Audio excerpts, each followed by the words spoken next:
اس بات کا کہ جب آپ دیکھیں گے کہ کیا کچھ کر چکا ہے آپ کا، دیکھیں نا موسیقی بہتر بنا سکتا ہے، وہ اب بنانے لگ گیا ہے، عروض پر نظمیں غزلیں لکھنے لگ گیا ہے آپ جانتے ہیں، لیکن شاعر اس سے بہتر پھر بھی نہیں لکھ سکتا، کیونکہ جب شاعر لکھ رہا ہے تو اس کو پتہ ہے کہ مشین کہاں تک جا چکی ہے، وہ اس سے آگے والی فیکلٹی اپنی استعمال کرے گا.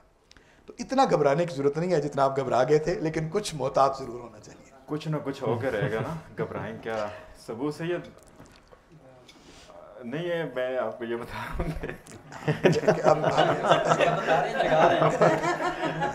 آپ یا ان سے اتفاق کر لیں یا پھر اپنی کوئی بات بتا دیں، تو دو ہی رستے. میں تو حالت اعتکاف میں ہوں اس اچھا میں سچی بات یہ بتاؤں کہ رانا صاحب کا ناول جب میں نے شروع کیا پڑھنا، اور یہ والا نہیں تھا، اس سے پچھلا فرسٹ اشاعت سامنے آئی، تو میں نے سوچا اسے میں جلدی جلدی پڑھ لوں گا. اور کیونکہ اس سے پہلے جو رانا صاحب نے ناول لکھا تھا سائے، تو وہ میں نے ایئرپورٹ پر، کوٹا ایئرپورٹ پر بیٹھے ہوئے ان کے ساتھ ہی میں نے پڑھ لیا تھا. پھر ہماری فلائٹ خوش قسمتی سے لیٹ ہو گئی تھی، تو پڑھ کے میں نے اس کو تبصرہ بھی وہیں کر لیا تھا. وہ بہت شارٹ تھا، 150 یا 140 پیجز کا تھا. تو جب میں نے شروع کیا تو پہلے میں بہت بور ہوا ناول پڑھتے ہوئے کہ یہ رانا صاحب نے کیا لکھ دیا، اور مجھے لگا جلدی میں لکھا ہے تو اسے صحیح نہیں لکھ پائے گا. تو پہلا تاثر یہ تھا. لیکن جب تھوڑا سا آگے جاتا گیا اور وہ ہٹے کے اوپر جو داستان ساری رقم ہوتی گئی، تو میں نے لگا کہ اس ناول کے ساتھ یہ زیادتی ہے کہ میں اسے ابھی پڑھوں اور جلدی میں پڑھوں، اور میں پھر نہیں پڑھ پایا اس ناول کو. تو میں نے اسے دسمبر کے لیے رکھا ہے کہ ایک لمبی سی شام ہوگی اور رات ہوگی، میں مونگ پھلیاں خریدوں گا، اچھا سا میوزک لگاؤں گا بیک گراؤنڈ میں، اور اس وقت بیٹھ کے ناول کو پڑھوں گا. اچھا اس کی ایک وجہ شاید یہ بھی ہے کہ رانا صاحب کے ساتھ بھی تعلق کو 13-14 سال ہو چکے ہیں، اور ہم نے بہت زیادہ سفر اکٹھے کیے، اور بہت زیادہ اب سفر اکٹھے ہوتے ہیں. آپ دیکھیں کہ یہاں سے کوئٹہ، گوادر سے کراچی، گوادر سے کوئٹہ، اور پھر وہ بھی دسمبر کی سرد راتوں میں جب ٹمپریچر میرا خیال ہے وہ بعض کو -10 تک چلا جاتا تھا، اور پھر ایسے موسم میں، اور پھر بہت لمبے لمبے سفر کیے. مجھے لگتا ہے کہ رانا صاحب سے میں پورا پاکستان تقریباً گھوم چکا ہوں، تو جو کچھ ایریاز رہ گئے ہیں تو پھر شاید کوشش کریں گے دوبارہ گھوم لیں. تو بہت لمبی ڈسکشن ہوتی تھی.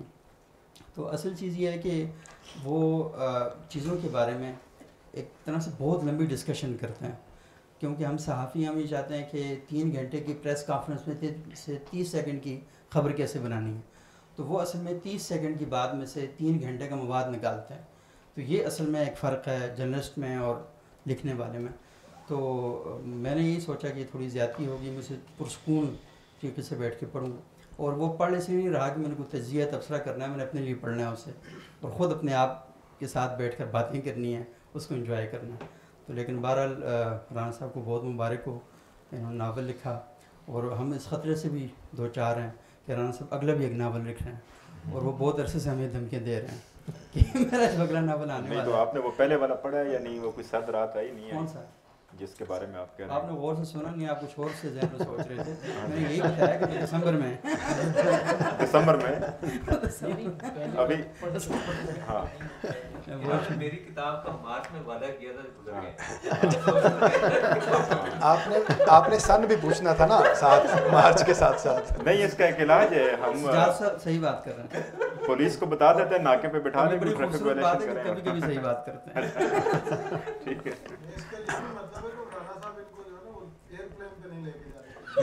اچھا میں اسی کمنٹ سے بچنا چاہ رہا تھا. میں آپ شکر ہے باہر نکل جائیں. اللہ آپ کی فلائٹیں لیٹ کرے، یہی کہہ سکتے.